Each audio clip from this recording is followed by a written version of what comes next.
Good afternoon, everyone. My name is Clifton Johnson. I'm the founder of the Empower Series. I want to welcome you to the YouTube Live and podcast. And I'm here with a good friend of mine, Stan Lemons. We're going to talk about his company and the new book that he has come out.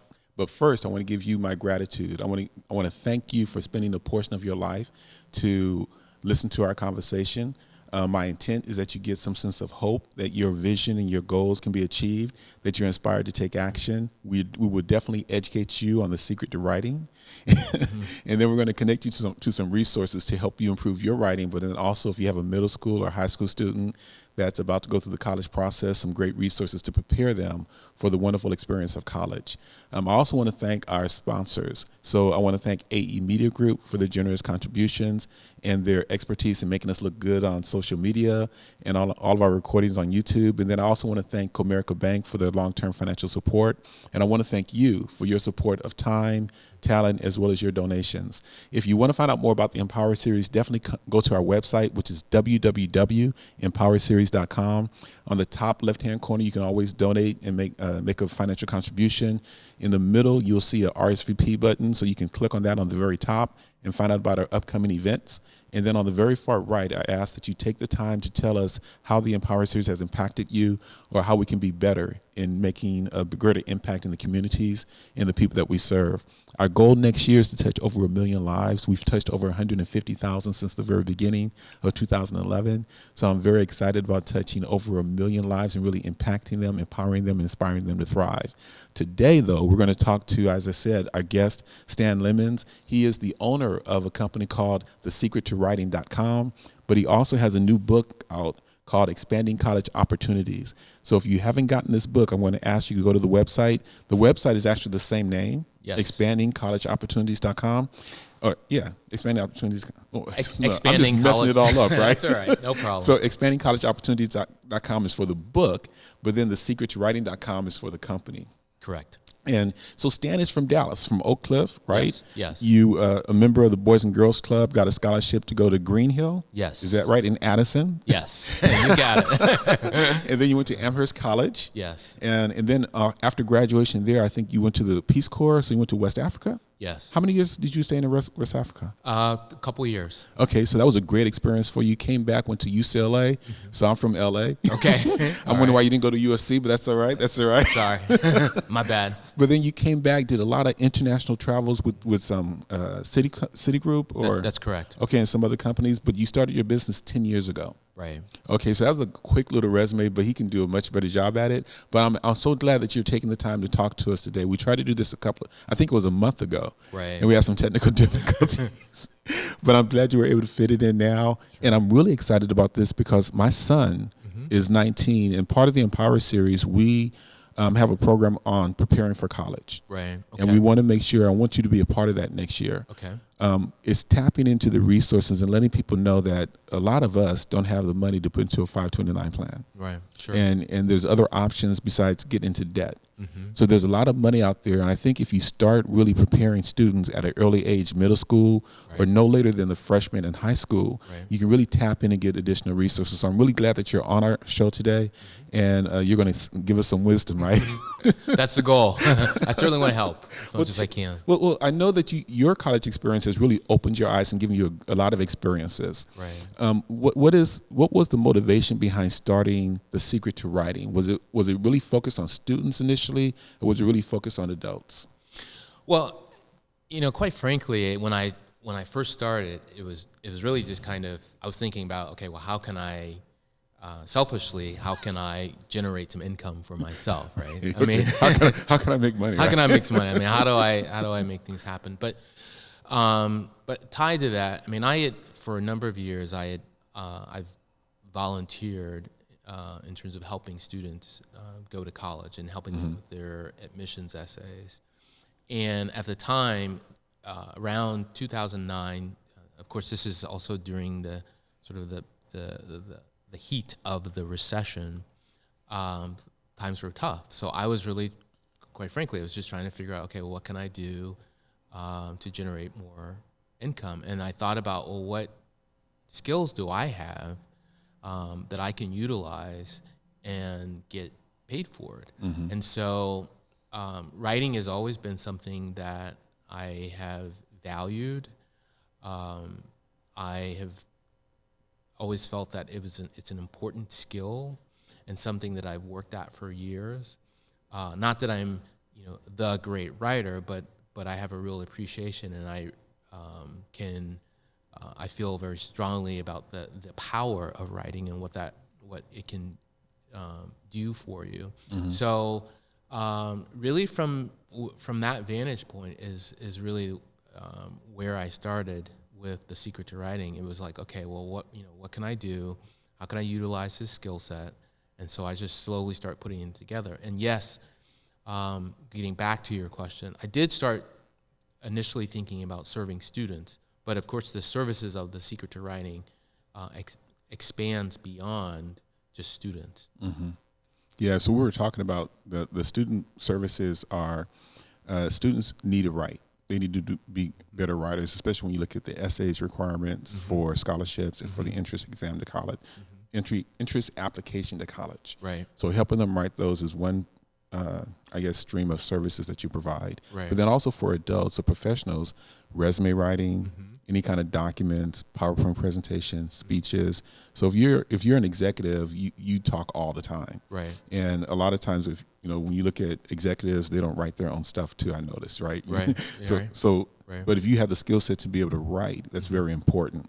And so you provide those services for adults as well as for students. Yes. And that's in the company, The Secret to Writing. That is correct. I'm going to get to the book, but before we go there, I want to know, what is the secret to writing now? You mean you want me to do you give it up, man? Totally spill the beans? Right.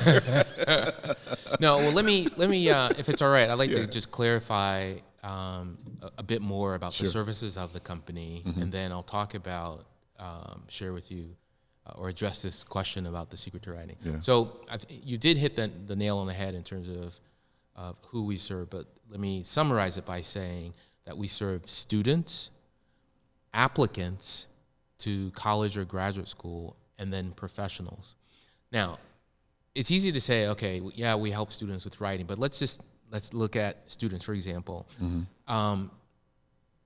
When we provide tutoring to students, we provide classes to students, and the benefit of helping a student with his or her writing skills is that it helps them to perform better in school while they're in, and we tend to start our services with middle school students, but the instruction, the tutoring, the classes that we offer will help a student earn better grades.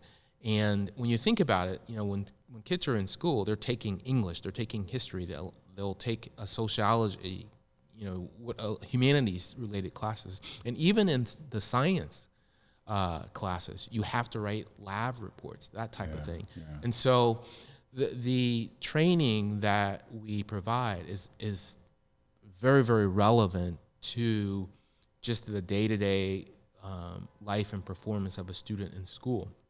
So that's one sort of bucket of individuals who we serve. And then in terms of applicants, it's applicants to college, specifically helping them with their college admissions essays and their scholarship essays. Okay. As a side note, I've found that a lot of students don't apply for scholarships because they're intimidated simply by having to write an essay. Yeah. And they just don't do it. But for most scholarships that you're applying to, guess what? You pretty much have to write something, and it tends to be sort of an essay, and it's not difficult, but just a lot of students are shy about that. So that's a big part of our work. And then students, people that are applying to law school, medical school, business school, we help the applicants. And then the third category is the professional. That's an individual who may need a resume, a cover letter, and clearly we know the value of that. If you're looking for a job, it's the paper that can open the door for an interview. So how you present yourself in writing creates or helps to create that opportunity. If you're a business owner, I have found that a lot of business owners particularly entrepreneurs, sole proprietors that are just getting started, they may have a great idea, they may have a great product, they may have a great service. But if they're not able to effectively communicate what their product or service is and the benefits of that product or service in a way that is clear, grammar free of any grammar errors, it creates a problem. And a lot of times people they may not even understand what a person is doing because it's not clearly described. Or if there are errors in it, I mean, think about it. How confident are you going to feel if you're reading something, you're reading someone's website, or you're reading a product description, and there are grammar errors in it? It really erodes one's confidence there. So we do all of that kind of work to help individuals, companies, or as you started off saying, with people that are speaking. A lot of times, what I've found is if their writing is really strong, that translates into their ability to speak well. And have you ever been into a situation where someone's gotten up and they may be a wonderful individual and they start talking, and some verbs get kind of jumbled up, and then I'm sure like people in the audience are thinking, you're just kind of go, ugh, that moment. So working on those writing skills is a critical part of that process. Okay, so you talked about a lot of things. So a little bit, I want to unpack that a little bit. So let's first start with students that you help. Sure. Basically, what you're saying is that writing is one of those fundamental skill sets that really helps you do well in multiple different classes. That's correct. Because it's your thought process, writing, grammar, definitely in English and writing. But then also in your other courses, your ability to answer an essay question, and put your thoughts together clearly. So that's really fundamental. And then also for the college application and essays for scholarships, you help students in that area. And then we were talking about for professionals, the basic resume, anything where you have to put your thoughts on paper. But the question I have is for business owners. Okay. When you look at content on the internet, on their website, or maybe a marketing piece, are you overlapping with branding? Do you do branding services? Because if you would normally go to a branding person that will help you do a lot of that stuff, but when it comes to the content of writing, is that where you step in? So that's an interesting observation that you make, and let me answer it this way. So yes, it does touch on branding, because you are branding yourself by virtue of how you're communicating and writing. It's not necessarily design, like if you're designing a logo or you're designing some image, that's a bit different.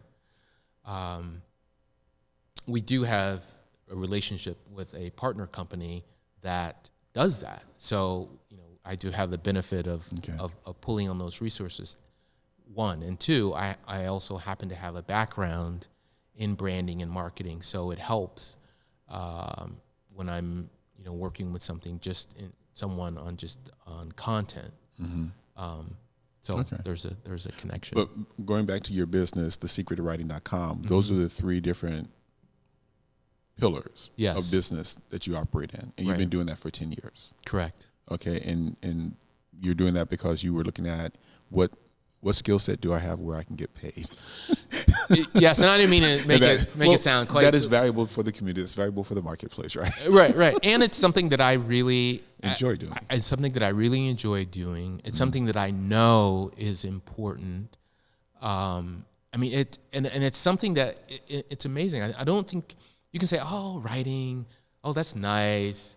Oh, he's a good writer. She's a good writer." But when you really stop and think about it, like if you can master that skill or really develop that skill, it is incredibly powerful. And I can share some scenarios and examples of why. What makes you say that? All right. So, for example, you might have a dispute with someone, a company, and you need to let them know or send a letter about it to try to get some action that will benefit you. Well, how you communicate and your ability to express yourself will make all the difference in terms of whether or not someone will actually be responsive to you. Like if I send you a well-written letter and I make my points, number one, the fact that I've written it, and number two, the fact that it's well-written, and concise, and it's concise and to the point, it's going to make it typically will have a really huge impact. And that will give you the impression like, oh, okay, well, I might really want to take this seriously because this person, the perception will be is educated and can really do something here. So that's sort of one scenario. And even if you need, we live in a very litigious society, right? Lawyers are all over the place, right? But a lot of times, just what lawyers do. I mean, they're skilled with writing, but what I've actually found in interacting with lawyers, a lot of times, it's not always just knowing legal terms and concepts and so on. They're skilled at writing in a way that's simple and clear and plain. The same types of writing and message that I would have to a middle schooler, which I would say, okay, I want you to write in a clear, simple way. I want to know the subject and I want to know the verb, and that needs to be very clear in your writing. So my point about bringing up legal situation is that a lot of times you can really be your own advocate. Yeah. And then, I'll give you an example, a different type of example. I remember having lunch with someone, and we were discussing some ideas of mine, and that person happened to be a very wealthy individual, executive, and he said, okay, put something in writing, put together a proposal for me. Well, I'm very experienced with writing proposals. Yeah. So in a matter of, I can go and crank them out it was just easy. So that turned out, that lunch, 24 hours later, I had a proposal on this person's, or in his inbox, and the net result was business. Funding. Yeah. Yes. Yes. It was a check, brother. Yeah. It was a check.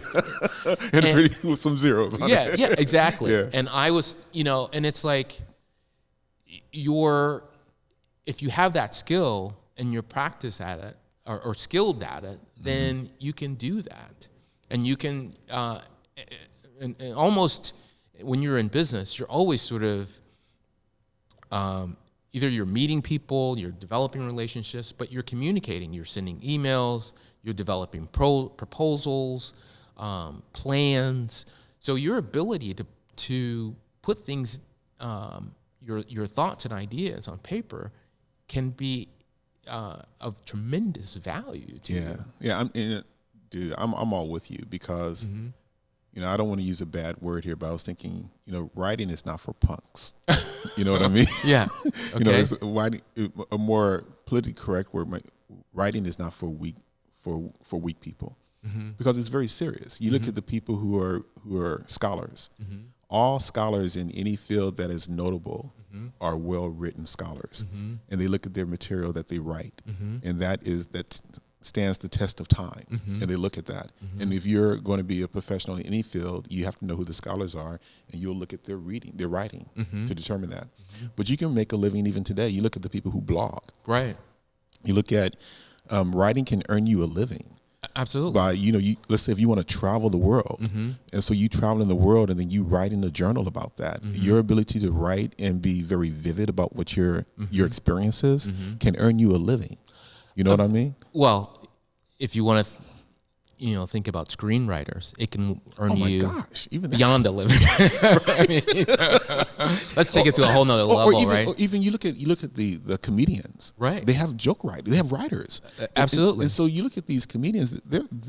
communication is important. Right. So we talked a little bit about, before we started airing, this whole thought process of, the secret to writing, what it really is. Mm-hmm. We look at a piece of work Mm-hmm. and it's very concise and it's very clear. And we're thinking, man, my first draft is not that. Right. But what we were talking about is that they don't see the editing process. Right. Because there's no piece of writing that is not the first draft. Right. It takes a number of different Right. revisions and editing to get to the final piece. And people don't know that. That's one of the secrets, I would assume, right? Yes, I agree. I mean, we have, as I was sharing with you earlier, that at our company, we have a 10-step process that is described as the writing process. And that's sort of our magic of what we do. Your secret. Yeah, right? Your right. secret sauce. Part of our secret sauce, right? And then within that, certainly editing is a big part of it. And that's something that I just in general will say to students, adults, whoever it is that I'm talking to, that editing is one, it takes time and effort and energy to do, and that's an important part of this process. And that people, you might read a book, or you might read an article, you might just say, well, that person's a great writer, or what have you. But what you really don't see is that most of the time, probably 99.9% of the time, that person has spent countless hours going through revisions of that document. So it's really effort, and that's just part of it. Editing is like, it's like if you take a wooden block and you're chipping away at something. It's the sculpture, this sort of sculpting that end product, and that ultimately is what helps to yield a nice finished document. Okay, so thank you for explaining that, because that you're giving us a little bit of the tips to the secret to writing, right? Right, sure. The other thing that you're passionate about, though, is really helping students. And you're doing, you wrote this book, right? Expanding College Opportunities, a roadmap to college for parents and students. Right. As I said before, every year we do a workshop on preparing for college, and we have either someone who's a counselor, or who's in the admissions department for a college, or someone like you who have a passion or a skill set to help students and parents understand the application process and prepare their students for college, as well as finding money for college. Right. So in addition to you explaining the process for the application process, do you also help them get and apply for scholarships beyond just the writing? So yes, and I tend to take sort of a holistic viewpoint on the whole process of applying to college and sort of scholarships. And what do I mean by that? If you're I really try to reach out and start working with a student when they're in middle school, and really to develop their academic skills, their study skills when they're young. As they progress from middle school into high school, especially, particularly starting in 9th grade, that's when colleges will start to look at their record. But you don't just sort of go to high school, start 9th grade, and then poof, you're the perfect student. It starts, we could have this conversation with talking about early childhood education, but I'm starting the conversation with by talking about middle schoolers. So they're developing those skills, and then as they enter to 9th grade, and then how they're performing throughout their high school career, along with them taking standardized tests and participating in extracurricular activities, all of those things along this journey, this path, impacts what happens when they actually apply to school, and specifically the schools that they might be admitted to, and the scholarship opportunities that are available to them. So I don't when I go back to my original statement about this whole process being a process, it really is what happens along the way that makes all the difference. It's not just, when a student is a senior and getting ready to apply. And it sounds like it's more than just writing too. Oh, it's absolutely. And you help with that. Like your webinars and your coaching sessions really help students look at holistically. Yes. Okay, not only do you need to help, you need the skill sets of how you express your ideas, and that helps you get good grades across the board. You have to really be engaged and say, okay, what are some of the creative ways for you to make an impact in your community? Because that's one thing that they're going to look for. Right. And then what is the unique story about you? Right. All of those things, and you help students and parents really take a look at that. Is that starting at as early as the 6th grade? Well, it is, but it's a little bit more subtle during the middle school years. Okay. So, and what do I mean by that? Like I have in my workbook that accompanies the Expanding College Opportunity book, there are exercises where I encourage students to participate in activities and then write down what they did and what they learned from that activity. Good.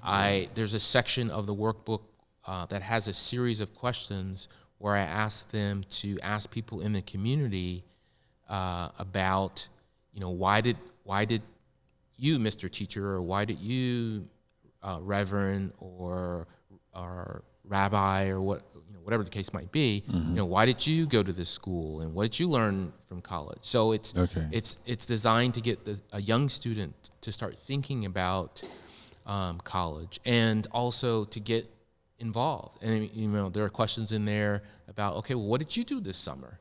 So and what did you learn from your summer experience? And did you also? I encourage you to go visit a college. Well, some students may say, well, we don't have money to go travel across the country to go visit a college. And in my book, I really point out, well, you don't have to. Just get on a bus and go to your local community college or go to your local university in your town. Just get on a college campus just to see what that's like. So, what about the value of just journaling? Because I know even as an adult, and we were talking about the way you get better at writing is writing. Right.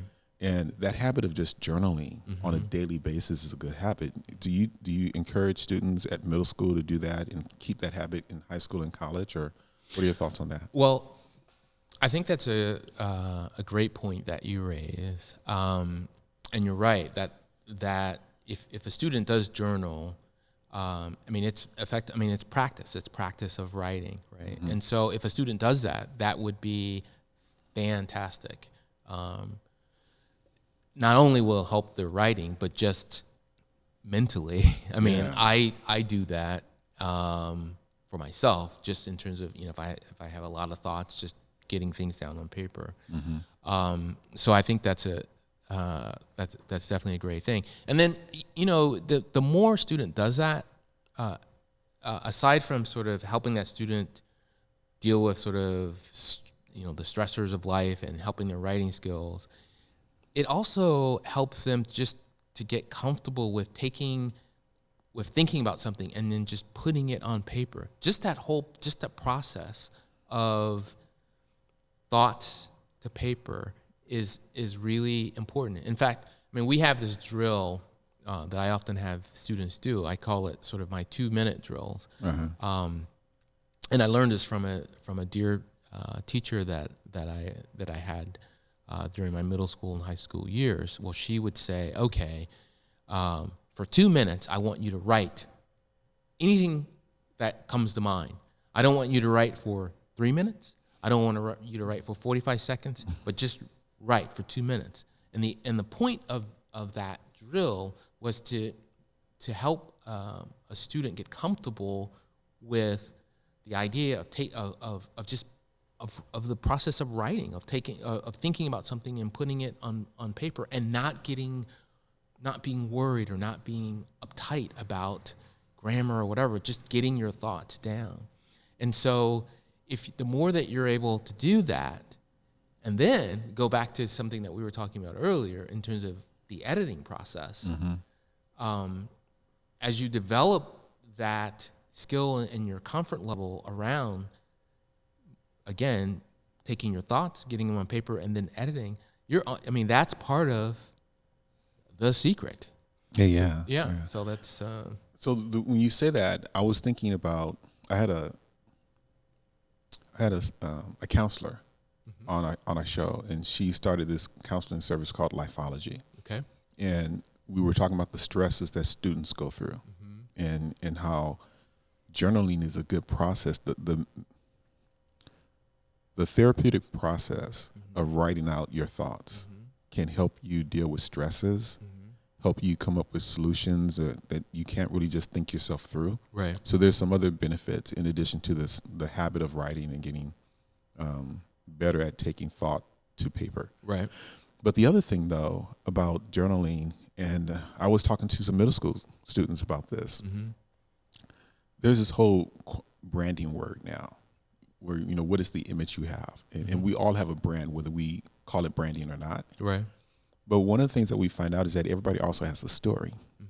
And when you look at what topic are you going to write about in your college application process or essay for scholarships, Right.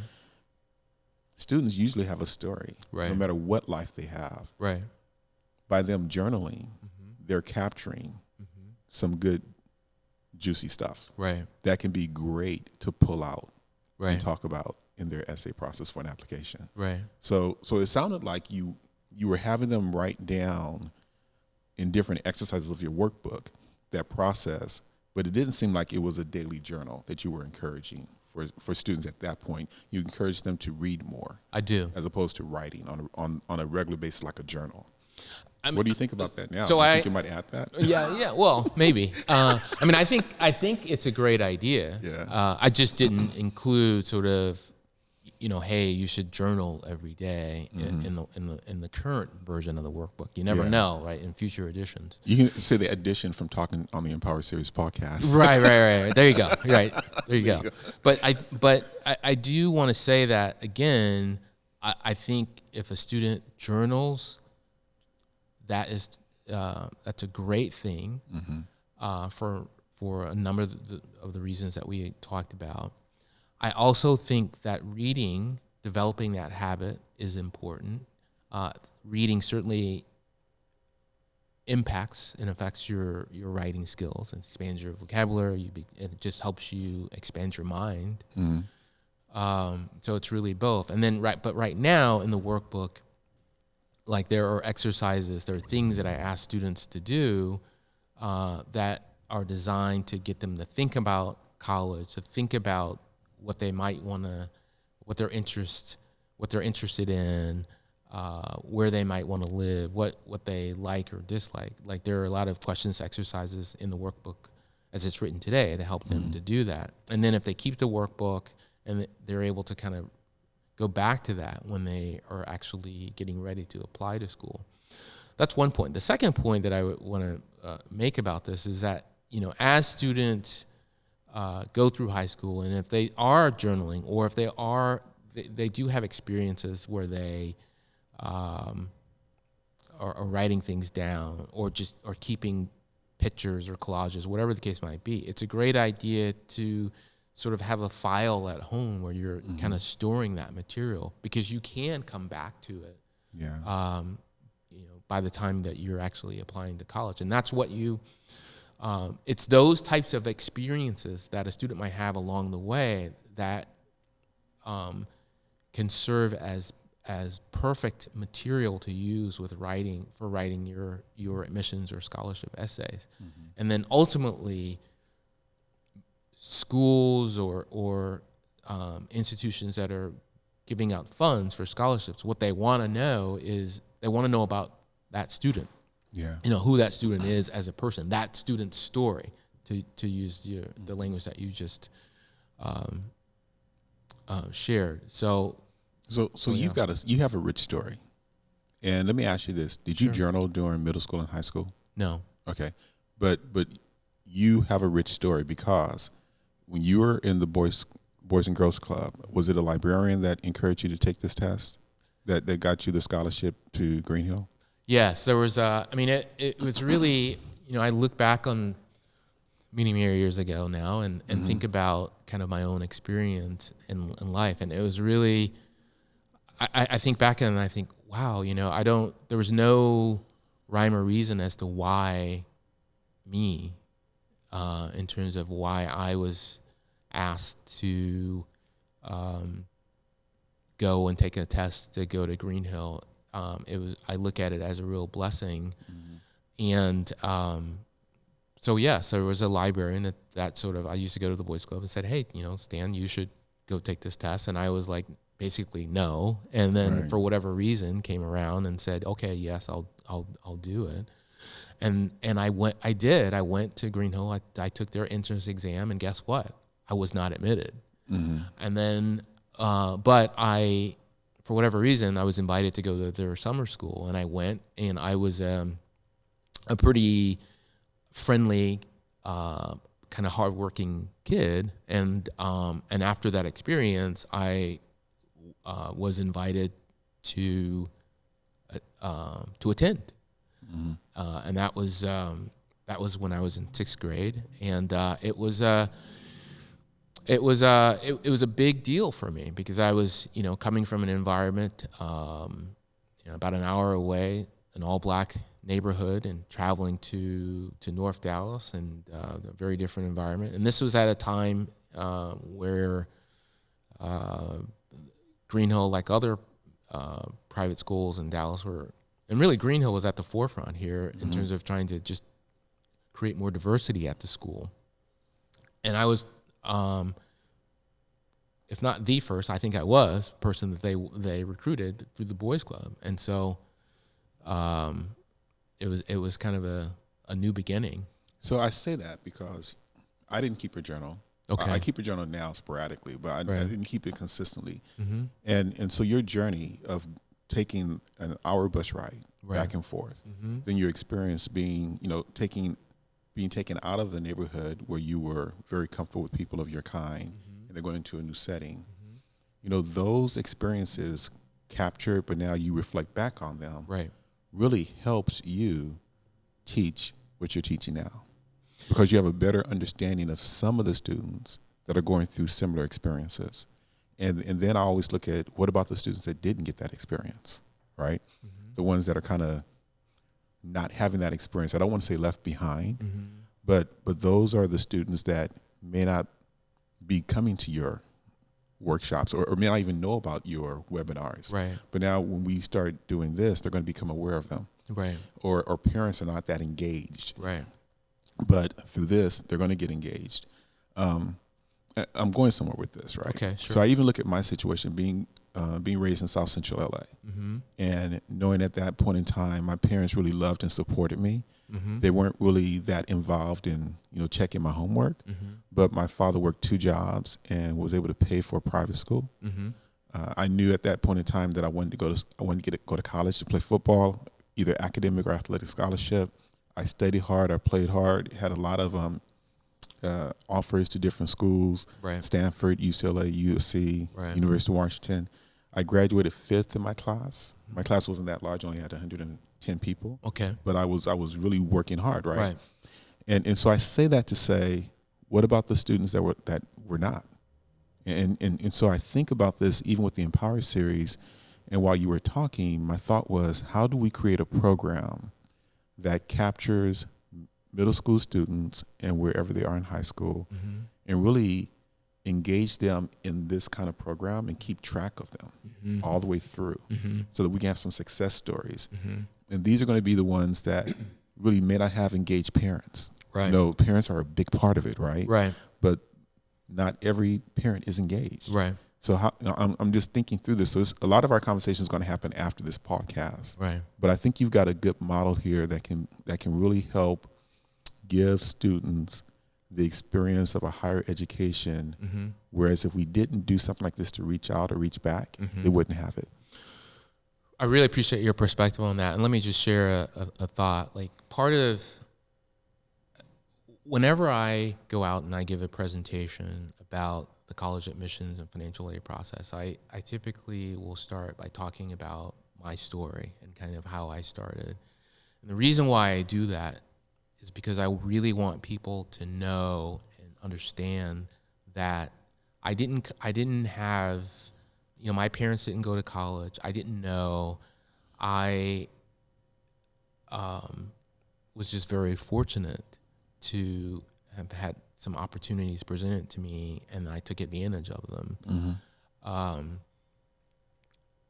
And I start my presentations by telling my story because I want people to know that they can do it too, that the resources that I'm providing will help in that process.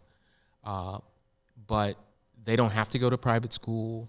They can go to their public school. But a lot of times it's about having information and knowing the path. And I have this tool that can help with that path. That's a big part of it. And also just having someone, what I really try to do when I'm talking is communicate, really send a vibe of, hey, we all can do this. I did it. There was nothing so special about me that you can't do it.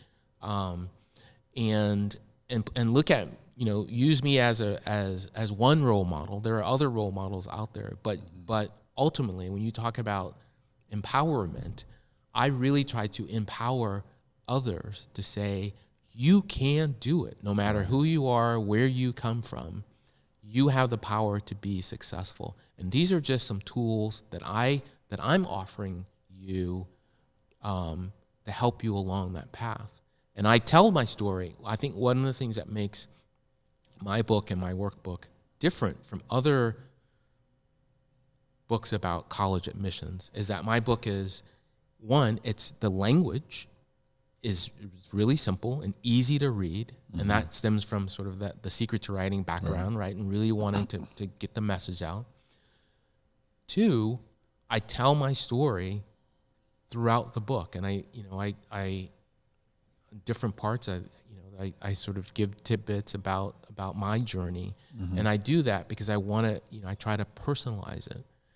And then three, I give sort of these case studies in the book, just to try to illustrate different points about the admissions process and different scenarios. So it's a tool that people can really relate to. Okay. But at the end of the day, the message is, if you want to go to college or pursue some type of trade, whatever the case might be, that you have the power within you to do it. Right. We're on the same page with that. And so you mentioned something about like being successful, and you can be successful. So the mission of the Empower series is to inspire people to thrive and to be successful. And we define success as deciding what it is you want to do. And as long as you're making progressive realization towards it, then you're successful. So like Earl Nightingale, you've decided what it is you want to do. You've made your decision, and you're not waiting until the very end, but you're taking progressively steps. So we envision a world where everybody's thriving. So one of the things that you talked about was going out and speaking at churches, speaking at schools. Sometimes you go out and you speak for a fee, but a lot of times you would go to a church or a school and do that pro bono. Yes. So do you have any speaking engagements that's currently on the calendar today? So right now I have a webinar scheduled for Monday, November 18th. Okay. 7 p.m. Central Time. It's a webinar, so anyone can access it. And what's the website for and that you go again? to expandingcollegeopportunity.com to sign up. And then on the website, I post future webinars. Okay. And then there's an event page for any in-person speaking events. But I love going out to talk to groups. I'm energized by it. I welcome the opportunity. So if a corporation would like me to come and talk to their employees, if a religious institution would like me to come and talk to their members or guests, schools, I certainly welcome the opportunity. How do they contact you for those speaking engagements? So you can contact me through the website, expandingcollegeopportunity.com. There's a way for reach out to you and request. Okay. Yes. Both websites, thesecrettowriting.com and expandingcollegeopportunity.com. Okay. Or give me a call. And your number? 404-869-1290. Okay, so website, 2 websites, phone number. And then the other thing I wanted to talk to you about was not just the free speaking. This webinar is one thing that you do. And that webinar is free. So those webinars are free. Right. But then do you offer some services that are more one-on-one that people pay for? Absolutely. We have writing classes, writing tutoring. If your student is having challenges in history or their English class or whatever the case might be, we do that. And it doesn't matter if you're local or out of state. I utilize video conferencing. Okay. There's one-on-one college counseling and coaching. So we do that for middle school students. Typically high school students for the college counseling. But then once a student is actually in college, there's also an opportunity for coaching, one-on-one coaching for us to help a student who's actually in college. Okay. Because the reality of it is, in this country right now, the college graduation rate is 59%. So the goal that I have is not only to help a student get into college, but to get through college. And so to help that process along, I tutor and coach both students on the front end and on the back end. Okay, so your services is to really help a student be successful through the college process, getting in and getting out. Right. Not necessarily to get scholarships, though, right? Even though that might be a benefit, but that's not something that is guaranteed. You can help them apply for it, be successful, but and have the skill sets and the knowledge to get through it. But when it comes to really finding money for it, is that do you market that as that is definitely that's a successful outcome, finding money for college? So that's part of the process that we actively market in terms of, okay, we're going to help you with the admissions process. We'll help you with identifying scholarship resources. We'll review your essays, we'll review your scholarship applications. But I don't say to someone, "Oh, we guarantee you this success rate."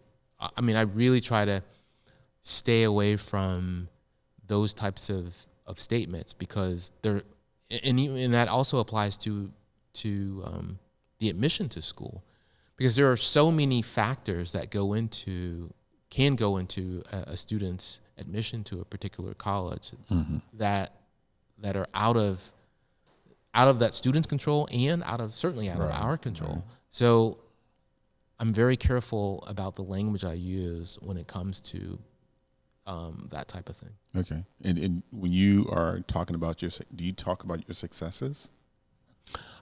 I do. I mean, but I'm also careful of that. I mean, it would be very easy for me to say, oh, Johnny or Jane got into 4 or 5 Ivy League schools and whatnot because we reviewed his or her essay.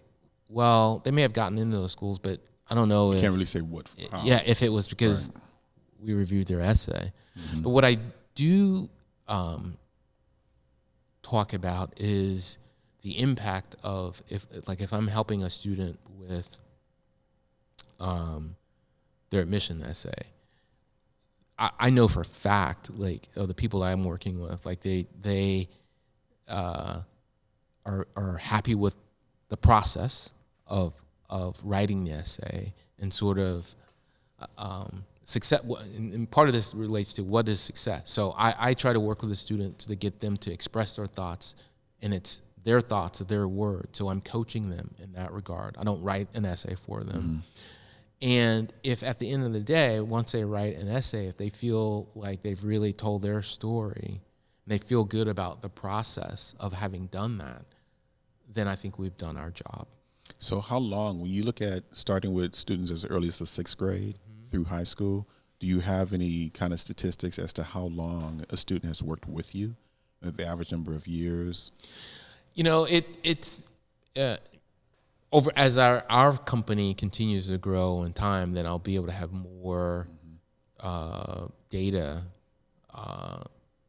to support that. Like right now, we have, when I think about sort of students that have been with me for a while, I would really, and that are still, that have kind of gone through the process, I would say 8th grade starting in 8th grade on up. Okay. And it's not, a large number of those students, but as we work with more students, and as you're talking about a progression over a number of years, right? Exactly. So that number will increase. Do you have any students that you've worked with that have graduated already?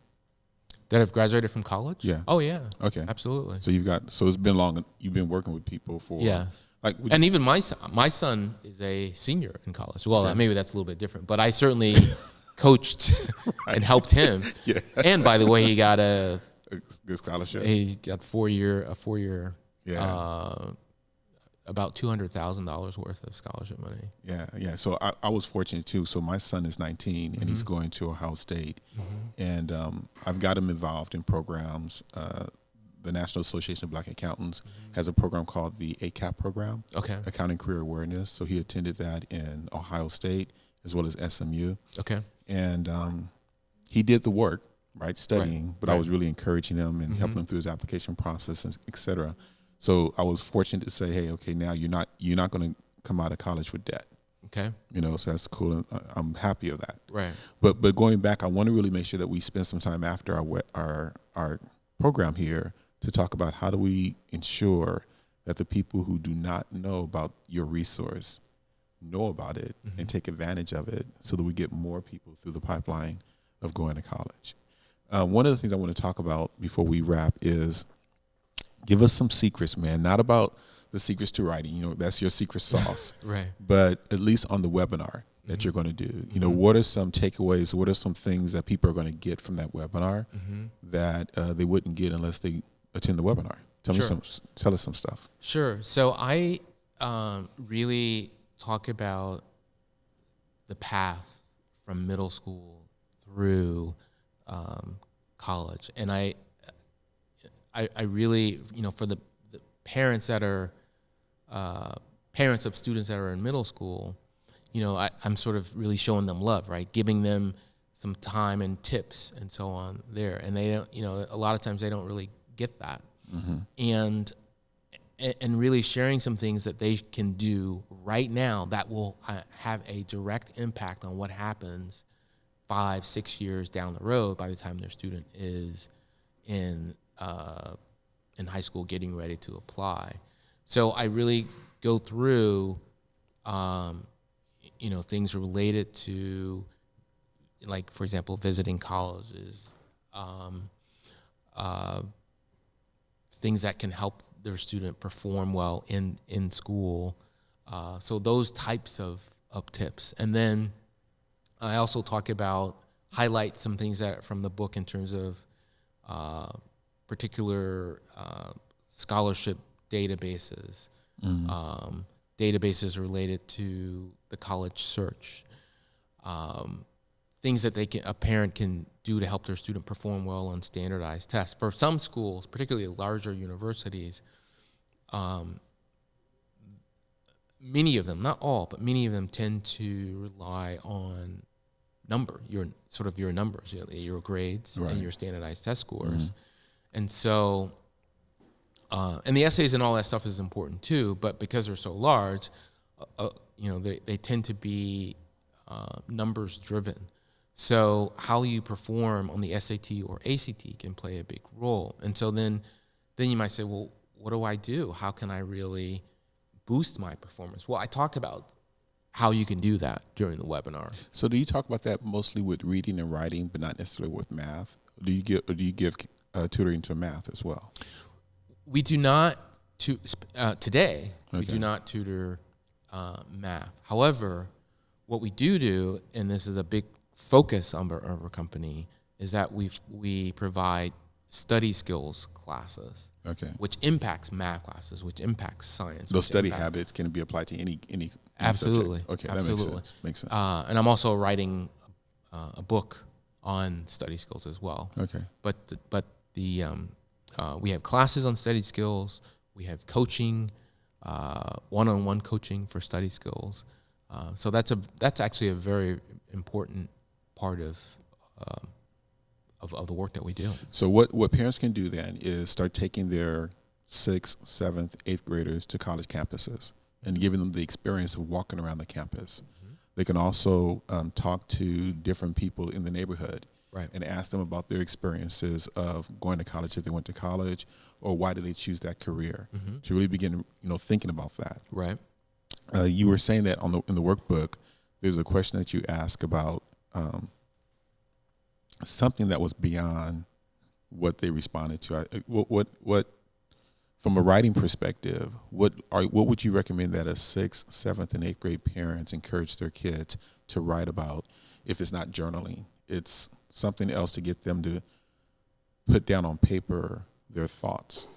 Well, if for example they're visiting a school, a college, or whatnot, just writing about what happened, their experiences. Their experience. Right? There you go. That's what it was. Yeah. Okay. So it could be anything. So college could be one experience, but it could be summer experience. It can be a summer any job experience they had. Right. Okay. Right. Yeah. Exactly. Okay. All right. I like that. And then what was the other thing I was thinking about that would help that parents can do today? So there's this thing called the wow factor. So you said that a lot of times college applications and scholarships are based on numbers, and they are. Mm-hmm. But then to your point, you can have somebody that has the best numbers, mm-hmm, and they don't get in. Oh, absolutely. That's because there's this other factor, right, that's considered. And so part of it is, and sometimes the board may give you some grace on your numbers, mm-hmm, if they see that you're involved in a lot of different activities, right. Or if you have this wow factor that they just say, someone like you, we want on our campus because you will add greater value. Right. So do you talk about some way of helping parents identify their wow factor for their kids? Well, it's not so much. There's a lot in that question. Yeah, that's why I threw it at you. All right, thanks. Because you got all the secrets. Too. Right. So there, it's about the student, number one, and it's really getting the student to become more aware and ultimately to pursue things and do things that the student likes and enjoys. That's really a big part of the message that I say. And then just be willing to try things and basically to get involved. Now, I also want to just clarify a point here. There are over 7,000 institutions of higher education in this country, mm-hmm, and about between 3,500 and 4,000 or your traditional four-year schools, and then you have community colleges and technical schools. So, and given that range, they all have different criterion for admissions. I first off want to say that if a student wants to go to college, somewhere along that spectrum, there is a school for you. And that school, their admissions requirements might be very different than a school, and I'll use the example of a Harvard, for example, that might be looking more at numbers and essays and all that. So I just want to make that point really clear that, again, there's a school out there for you. There is a school fits you. That fits you. Right. And doesn't require you to be someone other than yourself to get admitted. Right. That's a good point. Exactly.